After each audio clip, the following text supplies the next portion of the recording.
தப்பா பேசாதீங்க என்ற புதிய தமிழ் படம் 11 மணி நேரத்தில் எடுக்கப்பட்ட சாதனை படமாகும். காலை 7 மணி முதல் மாலை 6 மணி வரை சென்னையில் உள்ள ஒரு பங்களாவில் படப்பிடிப்பு நடத்தி தப்பா பேசாதீங்க என்கிற ஒரு முழு படத்தை 11 மணி நேரத்தில் எடுத்து முடித்திருக்கிறார்கள். நிரஞ்சனா புரொடக்ஷன் சார்பில் அனில்குமார் தயாரிப்பில் அறிமுக இயக்குனர் சுல்தான்ஸ் இயக்கியிருக்கிறார்.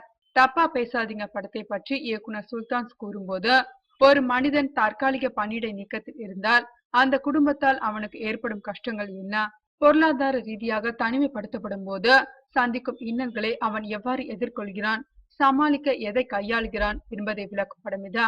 இன்றைய சூழ்நிலையில் கணவன் மனைவி உறவு உயர்வானது, அதை சிறப்பாக நின்று நிலைக்க அவற்றின் அவசியம் என்பதையும் கூறியிருக்கிறோம். படப்பிடிப்பு அனுபவம் பற்றி சுல்தான்ஸ் கூறும்போது, இந்த ஒரு நாள் படப்பிடிப்புக்காக சரியாக யோசித்து தயாரிப்புக்கு சரியாக திட்டமிட்டிருந்தோம். ஒத்திகைகள் பலமுறை பார்க்கப்பட்டன. இதில் நடித்த நடிகர் நடிகைகள் வெவ்வேறு படங்களின் தொடர்களில் நடித்துக் கொண்டிருக்கிறார்கள். ஒரு நாள் ஒருவர் வந்தால் மறுநாள் இன்னொருவர் வரமாட்டார். அவரவருக்கு வேலைகள் அப்படி. ஆனாலும் படப்பிடிப்பு நாளில் இன்று எல்லோரும் சரியாக வந்து ஒத்துழைப்பு கொடுத்து நடித்து முடித்தார்கள். வெற்றிகரமாக முடித்தும் விட்டோம். பொதுவாக இப்படி விரைவாக எடுக்கும் படங்களில் டாக்கி போர்ஷன் தான் எடுக்கப்படும். இதில் 2 பாடல் காட்சிகளை எடுத்திருக்கிறோம் என்றார்.